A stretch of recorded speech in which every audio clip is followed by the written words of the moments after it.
యొక్క వాక్య భాగంలో మరి లూకా సువార్త 11వ అధ్యాయము 5వ వచనం నుండి మరి స్నేహితుడు 5వ వచనం నుండి 11:5 నుంచి స్నేహితుడు అర్ధరాత్రి వేళ తన స్నేహితుని వద్దకు వెళ్ళి వెళ్తున్నాడు. మరి ఎందుకు వెళ్ళాడ? ఆయన స్నేహితుడు ప్రయాణం చేసి ఆయన దగ్గరకు వచ్చాడు. మరి ఆయన పెట్టడానికి నాకు ఏమీ లేదు. ఒక స్నేహితుడు మరొక స్నేహితుని దగ్గరికి వెళ్తున్నాడు. మార్గ మధ్యంలో ఆయన దగ్గరికి వెళ్ళి అడుగుతున్నాడు, నా స్నేహితుడు నా దగ్గరకు వచ్చాడు, ఆయన పెట్టడానికి నా దగ్గర ఏమీ లేదు, కాబట్టి నాకు ఏమడుగుతున్నాడు బదులు అని కోరుతున్నాడు. ఏంటి అంట? 3 రొట్టెలు నాకు బదులేము అడుగుతా ఉన్నాడు. అతడు లోపలే ఉండి, నన్ను తొందర పెట్టవద్దు, తలుపు వేసి ఉన్నది, నా జనములో నాతో కూడా పండుకొని ఉన్నారు, నేను లేచి ఇయ్యలేదు అని చెప్పినా. ప్రశ్న, సామాన్యంగా ఎవరు అలాగా చెప్పలేదు.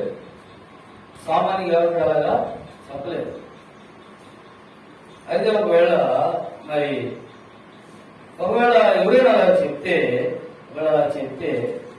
అతడు తన స్నేహితుడైనందున లేచి ఇయ్యకపోయినను అతడు సిగ్గుమాలి మాటికి అడుగుట వలనైనను లేచి అతనికి కావలసినవని. ఒకవేళ ఆ స్నేహితుడు బయట వచ్చి తలుపు తడుతా ఉన్నాడు, పేరు పెట్టి పిలుస్తా ఉంటున్నాడు, అయ్యా నాకు నా స్నేహితుడు ప్రయాణం చేస్తూ రొట్టెలు ఆయన తీయడానికి నా దగ్గర ఏమీ లేదు, కాబట్టి నాకు బదులేమో రొట్టెలని ఆయన కోరుతా ఉంటున్నాడు. బదులేమని కోరుతా ఉంటే మరి స్నేహితుడు ఇంట్లోనే పండుకొని, నేను లేవలేనయ్యా, మా పిల్లలు ఉన్నారు, ఇప్పుడు సమయం కాదులే, వీళ్ళేది తర్వాత ఇస్తాను అని చెప్తాడా? అక్కడ అలా చెప్పినా అతడు స్నేహితుడైనందున, లేకపోతే సిగ్గుమాలి మాటికి అడుగుట వలన లేచి అతనికి ఇచ్చను.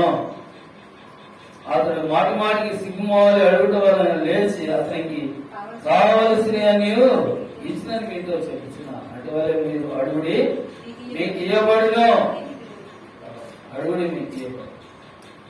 తర్వాత మరి అడుగు ప్రతివాడును పొందును.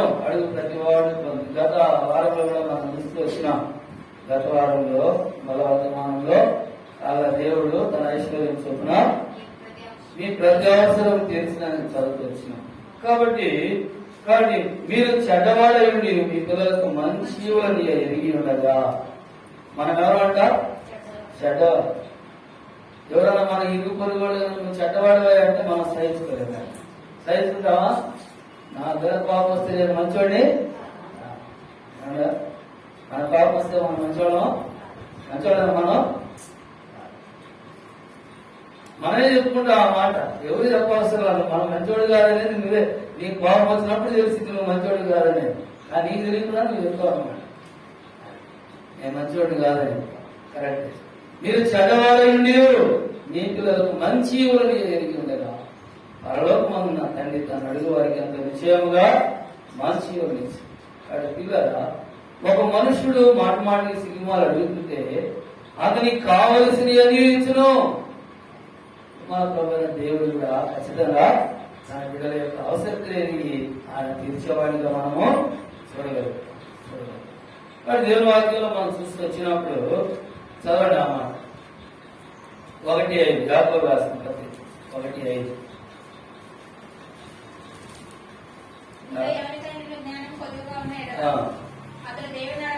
అతడు దేవుని అడగవాలి. ఆయన ఎవరిని గద్దెంపక అందరికి ధారాళముగా, అందరికి ధారాళం. ఎవరిని గద్దెంపకుండా అందరికి ఏం చేస్తాడంట దేవుడు? ధారాళముగా. ఒక మనుషుడే సిగ్గుమాలి మాటికి అడుగుతా ఉంటే అతనికి కావలసినవన్నీ ఇచ్చునన్న. ఎవరైంది? ఒక మనుషుడే కావలసిన వాటన్నిటిని ఇస్తా ఉంటే పరలోకమందరి దేవుడు తన బిడ్డలు అడుగు వారికి మరి కాబట్టి ధారాళంగా దయచేస్తారు. అయితే ఎవరికి దయచేస్తాడు దేవుడు? ఎవరికి దయచేస్తాడు? మలాకి గ్రంథం 4వ అధ్యాయం 2వ వచనం చదువు. మలాకి గ్రంథం 4వ అధ్యాయంలో 2వ వచనంలో, అయితే నా నామములందరి భయభక్తులు గలవారు మీకు నీతి సూర్యుడు ఉదయించాడు, అతని రెక్కలు. కాబట్టి అతని రెక్కలు ఏం కలుగు చేస్తాయంట? ఆరోగ్యమును కలుగు చేసేటువంటి.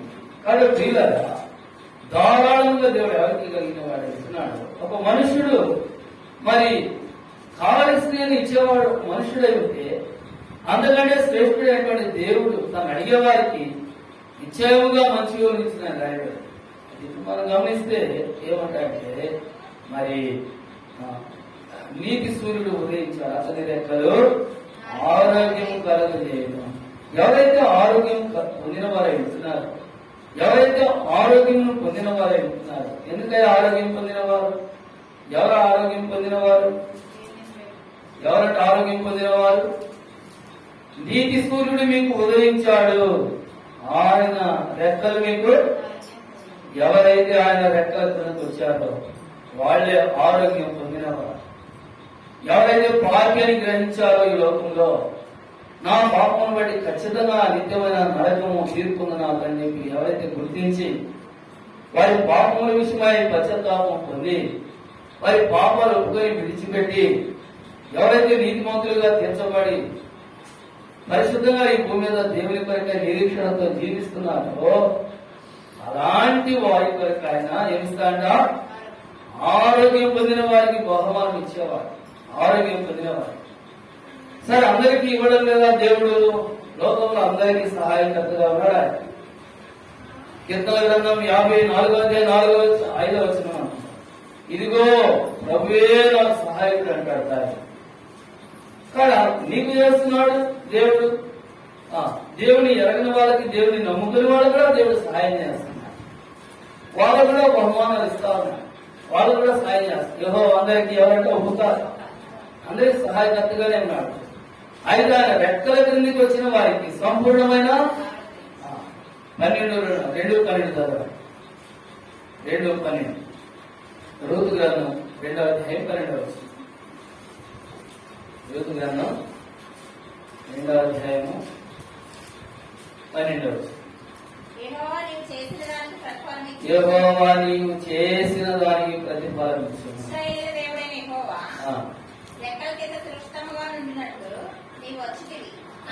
కాబట్టి పిల్లరా ఏమంట? దేవుడు నీకు ప్రతిఫలం ఇచ్చును, దేవుని రెక్కల కిందకి నీ వచ్చి తిరిగి కనుక. ఇశ్రాయేలీయులు దేవుని రెక్కల కిందకి నీ వచ్చి తిరిగి కనుక. ఆయన రెక్కలు ఏమి ఇచ్చినాయంట? ఆరోగ్యం ఇచ్చారు. ఆయన రెక్కల కిందకి వచ్చింది రోజు సంపూర్ణమైన బహుమానం పొందినట్టుగా మనం చూడగలుగుతాం. ఆయన రెక్కల కిందకి వచ్చిన వారికి ఏమి ఇస్తున్నాడు దేవుడు? సంపూర్ణమైన బహుమానం ఇస్తాడు. రెక్కల కిందకి రాని వారికి సంపూర్ణ బహుమానాలు సహజంగా దేవుడు ఇచ్చే ఈవులని కూడా, తాత్కాలికమైనటువంటి ఈవులని కూడా పొందుతున్నాడు. కానీ క్రీస్తు ప్రభు యొక్క న్యాయపీఠంలో ప్రత్యక్షమైనప్పుడు ఆయన ఇచ్చేటువంటి బహుమానాలు ఇంకా సంపూర్ణమైన బహుమానములు పొందేవారు ఎవరంటే దేవుని బిడ్డలు. మనలో ప్రతివాడు క్రీస్తు ప్రభు యొక్క న్యాయపీఠం ఎదుట ప్రత్యక్షం కావలేదు. దేవుని కొరకు నువ్వు చేసేటువంటి క్రియలు ప్రతిఫలం పొందేటప్పుడు బహుమానాలు ఇస్తున్నాడు, సంపూర్ణమైన బహుమానాలు కూడా ఇస్తా ఉన్నాడు దేవుడు. సంపూర్ణమైన బహుమానం కాబట్టి మొదటిగా సంపూర్ణమైన బహుమానం పొందాలంటే ఆయన రెక్కల కింద ఆరోగ్యం పొందిన వారంట. కాబట్టి ఇంకా లోకంలో మనం చూస్తే ఆయన రెక్కల కింద ఉన్నటువంటి ఆరోగ్యం పొందిన వారు ఉన్నారు. ఇంకా పాపంలోనే జీవిస్తూ హృదయం అన్నిటికంటే మోసకరమైనది, అది ఘోరమైన వ్యాధి కలదు. కాబట్టి హృదయము అన్నిటికంటే మోసకరమైనది, అది ఘోరమైన. ఒకప్పుడు నీ స్థితి నా స్థితి ఏంటంటే దేవుని ద్వారా కలిగే పర్వత సంబంధమైన ఆశీర్వాదానికి నీవు నేను దూరస్తున్నావు. ఎందుకంటే మన హృదయం చెడిపోయి పడిపోయి పతనమైన స్థితిలో మనం ఉండబడేవారు, ఆరోగ్యం లేనటువంటి వారు. మార్క్స్ వార్త 7:21 ప్రకారంగా మన ఆరోగ్యం చెడిపేసినటువంటి చెడు పురుగులు ఉన్నాయి అక్కడ. అసలు పురుగులు ఉన్నాయి అక్కడ. ఏంటి అంటే చూడండి, మనుషుల హృదయంలో నుండి. మార్క్స్ వార్త 7:21 ప్రకారం మనుషుల హృదయంలో నుండి దురాలోచనలు, జాగ్రత్తలు, దొంగతనములు, నరహత్యలు, వ్యభిచారములు, లోభములు,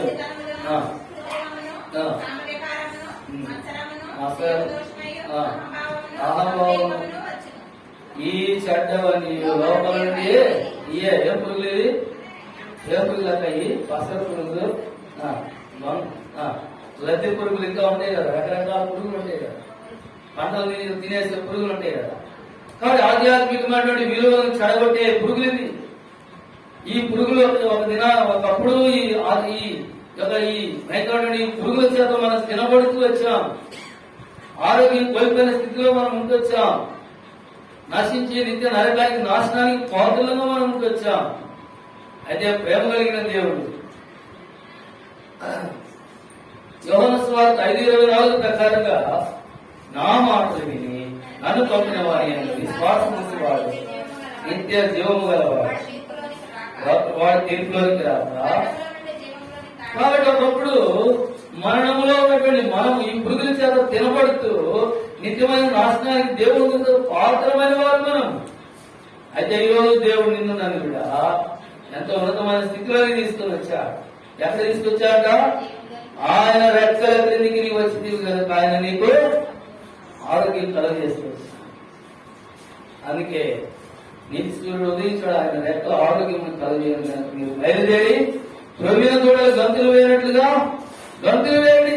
గంతులు వేస్తే ఎప్పుడంట సంతోషిస్తున్నాం. పాపం పరిహరించబడి పరిశుభ్రపరచబడ నీతిమంతులుగా చేయబడ్డ మన హృదయంలో ఉప్పొంగే సంతోషం.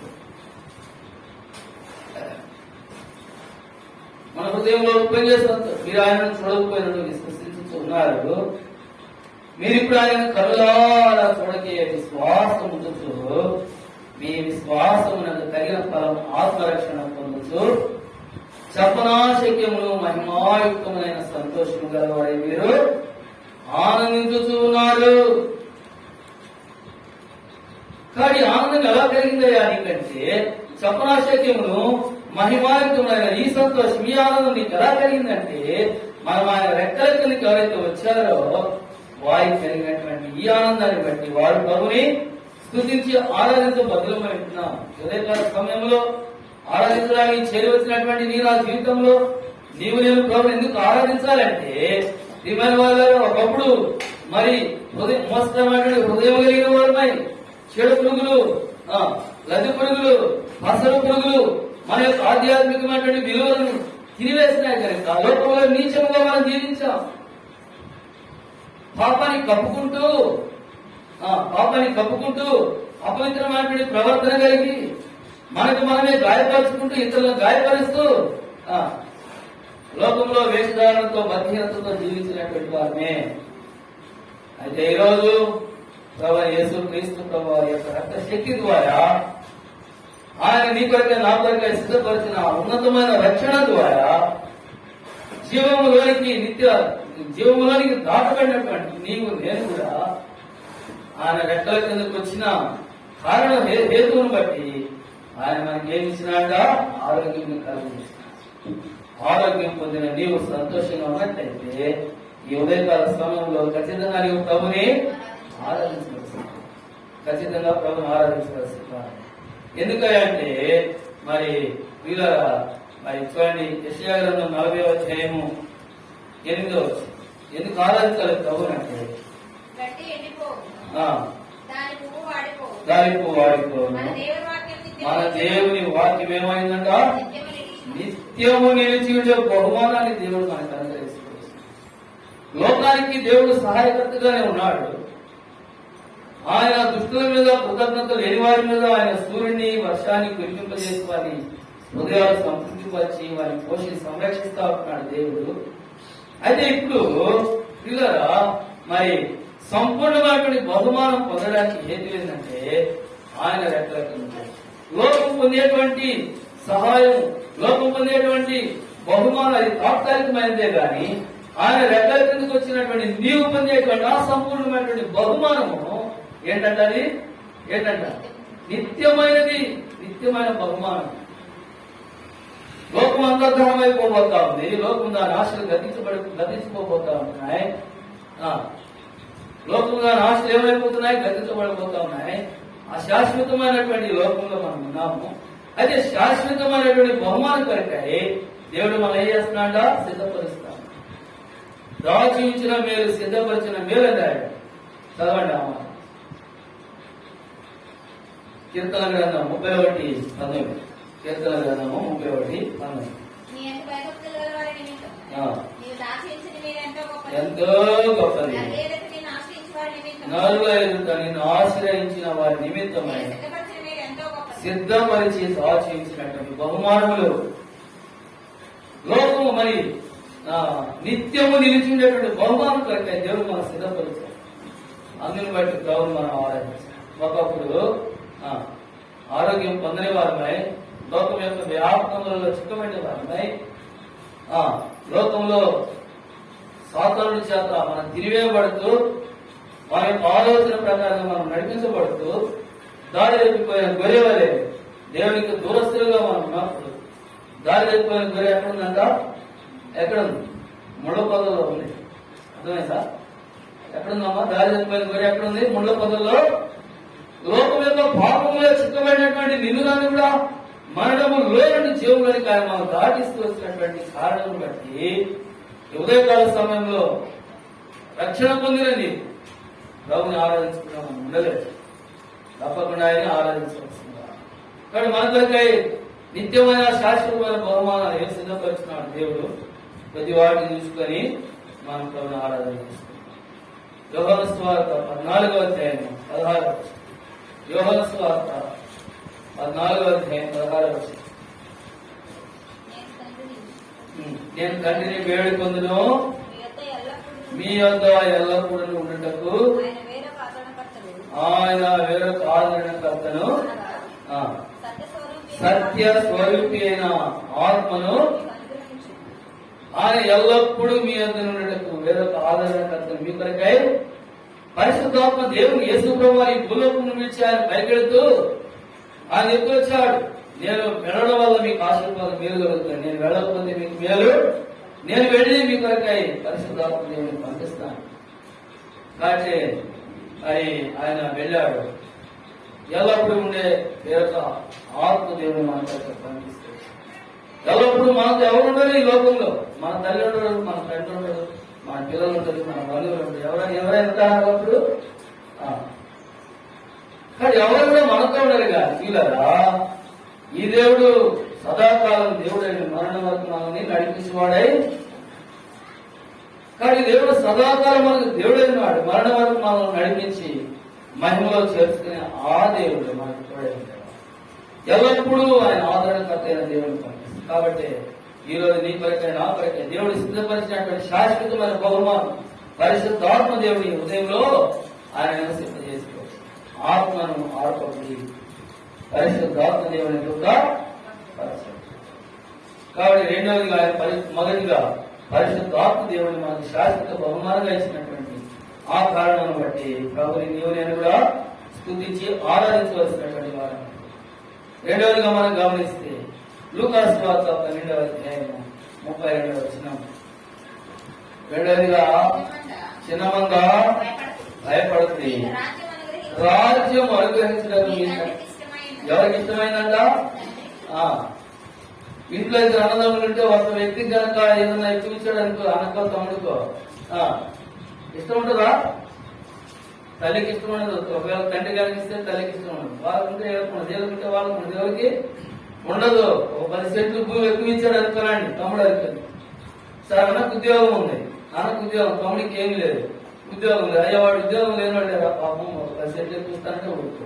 సంతోషము ఉంటుందా? ఉండదు. అదే వీలాగా మరి దేవుడికి ఏమి ఇష్టమైందంటే మీకు ఇవ్వడానికి ఏమంట? రాజ్యం అనుగ్రహించడం మీ తండ్రికి ఇష్టమై ఉన్నది. కాబట్టి ప్రియమైన వాళ్ళ కానీ మన దేవుడు మన కొరకు సిద్ధపరిచిన పరలోక రాజ్యం ఇవ్వడానికి ఆయనకి ఇష్టమైంది కనుక, అది శాశ్వతమైనది కనుక ఈ ఉదయకాల సమయంలో ప్రభుని నీవు నేను కూడా ఆరాధించవచ్చు. రెండవదిగా దేవుడు మనకు రాజ్యం అనుగ్రహించవచ్చు. అందుకని మనము ఆరాధించాలి. రోమిలకు రాసిన పత్రిక 14వ అధ్యాయం 17వ వచనం. రోమిలకు రాసిన పత్రిక దేవుని రాజ్యము భోజనమును కాదు గాని నీతియు కానీ పరిశుద్ధాత్మ యందలి ఆనందమును.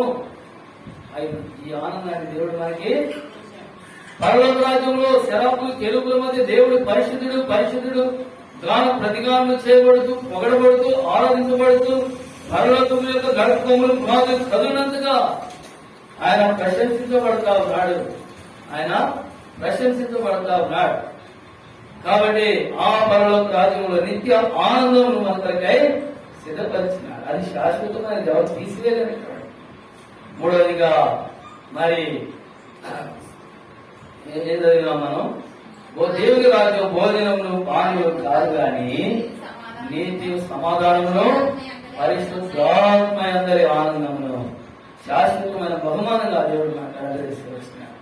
ఆ హేతువును బట్టి ఈ రోజు నీవు నేను కూడా మూడవదిగా ఆరాధించవలసిన. నాలుగవదిగా ప్రియమైన వాళ్ళారా, ఎందుకు ఆరాధించాలంటే యోహాను సువార్త 10వ అధ్యాయంలో ఏం రాయబడింది? యోహాను సువార్త 10వ అధ్యాయము 10వ వచనంలో ఏం రాయబడింది?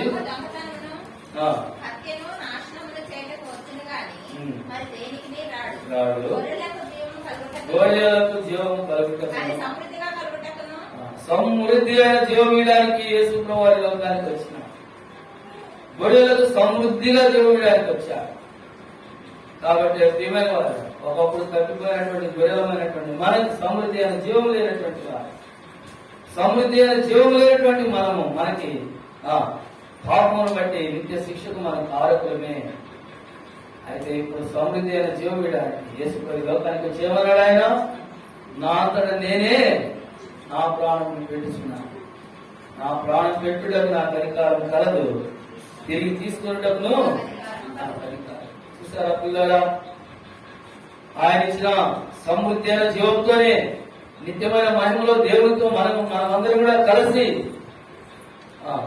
ఏమన్నారంట? పరలోకము నా దేశము పరదేశీ నేనేలా మాయాలోకానేగా నేను యాత్రికుడను.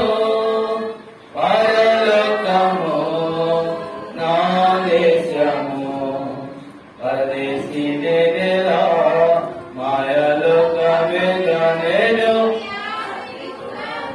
మాయలోకం పరలోకం మన దేశం. కాబట్టి సమృద్ధి అయిన జీవం ఆయన మనకు అనుగ్రహిస్తూ వచ్చినాడు. ఆ జీవం పొంది ప్రభుని ఆరాధించే ఆధిక్యత ఇప్పుడు మనకు అనుగ్రహిస్తూ వచ్చిన. నాలుగవదిగా దేవుడు మనకి సమృద్ధి అయిన జీవం ఇవ్వడానికి ఈ లోకానికి వస్తూ వచ్చినాడు. 10వ అధ్యాయం లూకాసు వార్త 17వ వచనం 10-17.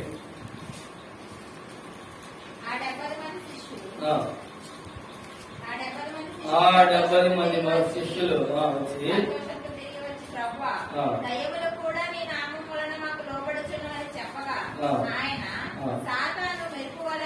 సాతాను మెరుపువలె ఆకాశం నుండి పడుట చూసి తిని. కానీ సాతాను ఎట్లా పడతాడంటే మెరుపువలే పడతాడు. ఎవరి మీద పడతాడో ఎప్పుడు పడతాడో ఎవరికి తెలియదు. అయితే దేవుని అధికారం ఉంటేనే తప్ప మనము ఏం చేయలేదు. అర్థమైందా? సాతానుడు మెరుపువలే పడ్డాడు. ఎవరి మీద పడతాడు, ఎక్కడ పడతాడో నీకు తెలియదు, ఎప్పుడు పడతాడో కూడా నీకు తెలియదు.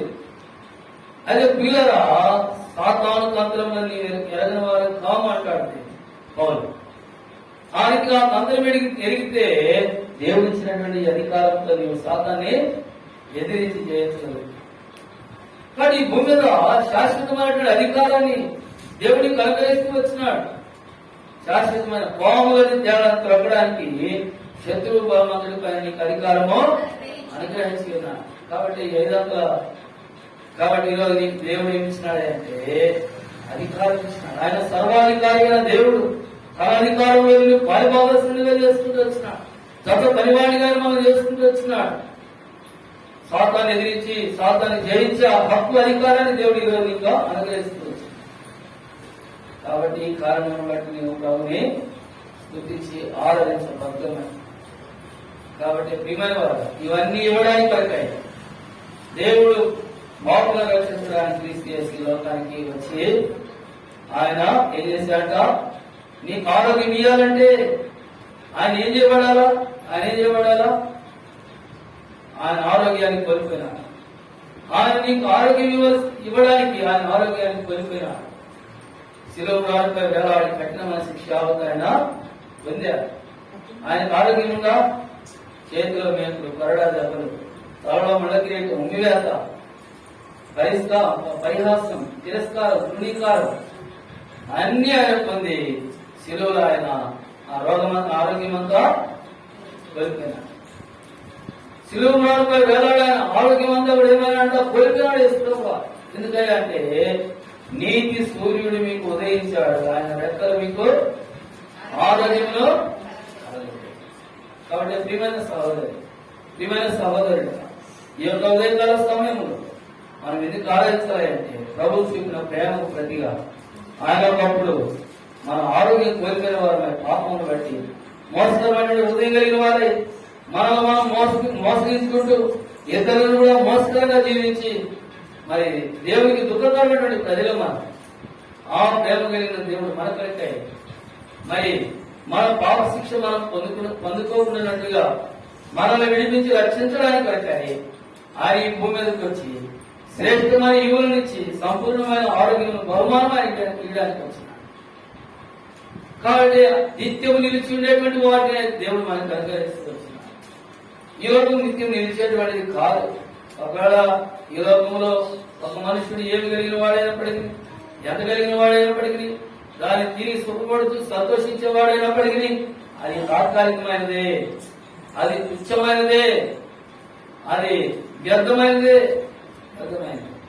అయితే ప్రియులారా, దేవుడు ఈరోజు నీకేం ఇచ్చినాడంటే రక్షించుకొని తన కుమార్తెగా స్వీకరించి పాప క్షమాపణ కలుగు చేయడానికి పరిశుద్ధ రక్తాన్ని చిందిస్తూ వచ్చిన ఆ ప్రేమ కలిగిన దేవుని యొక్క రక్తము ద్వారా నీవు కడుక్కొని పరిశుద్ధపరచబడ్డా. ఒకప్పుడు నీ వెలపడున్నావు దేవుని మందిరానికి, అయితే ఈరోజు దేవుని మందిరంలోనికి దాటించాడు. మరణం నదిని దాటించి జీవకు నదిగా నేను మార్చుకొని నిన్ను ఆశీర్వాదకరమైన వ్యక్తిగా చేసుకోవచ్చు. ఆ కారణాన్ని బట్టి ఈ ఉదయకాల సమయంలో దేవుడు తన రెక్కల కింద నీకు ఇచ్చిన ఆరోగ్యాన్ని బట్టి దేవుడు నీకు ఇచ్చినటువంటి నిత్యమైన బహుమానం కొరకై ఆరాధించాలి. దేవుడు నీకు ఇచ్చినటువంటి నిత్యము నిలిచి ఉండేటువంటి శాశ్వత ఆశీర్వాదం కొరకై నేను కూడా ఈ ఉదయకాల సమయంలో హృదయపూర్వకమైనటువంటి స్తుతి ఆరాధన ప్రభువుకు అర్పించి ఆరాధించవలసినవాడు. ఆ రీతిగా ఈ కొద్ది మాటల ద్వారా నేను కూడా ప్రభుని స్తుతించి ఆరాధించి మాట్లాడుతున్నాం. మనందరం కైకి లేచి పాట పాడుతున్నాం. మరి పాట పాడేటప్పుడు కూడా సందేశించాం.